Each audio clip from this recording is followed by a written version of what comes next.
আসছে ভিন্নভাবে, থাকছে না ১৯তম। তো দ্য ডেইলি ক্যাম্পাস পত্রিকা এটা শিরোনাম করেছে। আমরা এখন বিস্তারিত অংশ দেখব।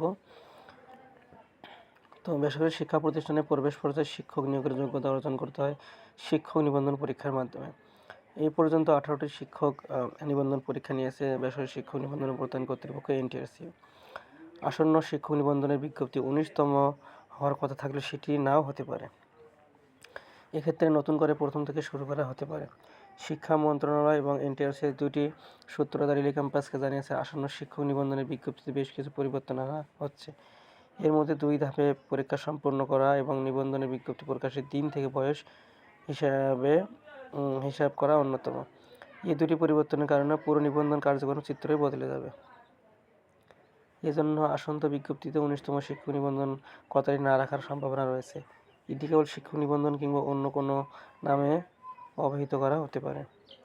এ বিষয়ে জানতে চাইলে এনটিআরসির সচিব বলেন, শিক্ষক নিবন্ধনের কার্যক্রমে অনেক কিছু পরিবর্তন আনা হচ্ছে, ফলে নামের ক্ষেত্রেও পরিবর্তন আসতে পারে। হয়তো 19তম শিক্ষক নিবন্ধনে থাকবে না, প্রথম থেকে শুরু করা হতে পারে, তবে বিষয়টি এখনও চূড়ান্ত হয়নি। শিক্ষক নিবন্ধনের নতুন বিজ্ঞপ্তি হতে পারে জুলাইয়ে। শিক্ষক নিবন্ধনের বেশ কিছু বিষয়ে পরিবর্তন আনতে যাচ্ছে অন্তর্বর্তী সরকার। বিষয়গুলো নিয়ে শিক্ষা মন্ত্রণালয় কাজ করলে এই বিষয়ে জনপ্রশাসন ও আইন মন্ত্রণালয়ের মতামত প্রয়োজন। এই মতামত পাওয়ার পরপরই শিক্ষক নিবন্ধনের বিজ্ঞপ্তি প্রকাশ করা হবে বলে জানা গেছে। আগামী জুলাই মাসের শেষ দিকে বিজ্ঞপ্তি প্রকাশ করা হতে পারে বলে জানা গেছে।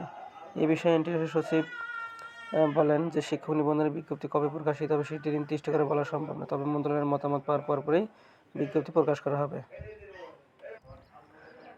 বেসরকারি শিক্ষা প্রতিষ্ঠানে প্রবেশ পর্যায়ে শিক্ষক নিয়োগের যোগ্যতা অর্জন করতে হয় নিবন্ধন সনদের মাধ্যমে। এ পর্যন্ত 18টি শিক্ষক নিবন্ধনের মাধ্যমে অসংখ্য প্রার্থীকে সনদ দিয়ে থাকে এনটিআরসি। সো আপনারা জানলেন যে নিবন্ধনের সর্বশেষ আপডেটগুলো, এবং সেই সঙ্গে বলে রাখি, আপনারা কিছুদিন আগে একটা নিউজ দেখেছেন যে 19তম থেকে প্রিলিমিনারি থাকবে না। সো এই কথাটি এখনও চূড়ান্ত হয়নি, তবে প্রিলিমিনারি না থাকলে এত শিক্ষার্থী, যেমন 18তমতে প্রায় 19 লাখ শিক্ষার্থী আবেদন করেছে, এতগুলো খাতা কীভাবে মূল্যায়ন করবে যদি লিখিত হয়। সো আমার একান্ত পার্সোনাল মতামত যে আগের মতোই থাকবে, অর্থাৎ লিখিত, প্রিলি এবং ভাইভা, অর্থাৎ প্রিলি, লিখিত এবং ভাইভা তিনটেই থাকবে। আর যদি সেটা না হয় সেটা একটা হযবরল অবস্থা দাঁড়াবে। সো আপনারা যারা নিবন্ধনের প্রস্তুতি নেবেন, আপনারা যে যাই করুক কর্তৃপক্ষ, আপনারা আপনাদের মতো করে প্রস্তুতি নিতে থাকেন, প্রিলি, রিটেন একসঙ্গে প্রিপারেশন নিতে থাকেন। সো এবং সেই সঙ্গে বলে রাখি, আপনাদের জন্য আমরা একটা কোর্স চালু করেছি, প্রিলি এবং লিখিত। সো আপনারা চাইলে কোর্সে অংশগ্রহণ করতে পারেন।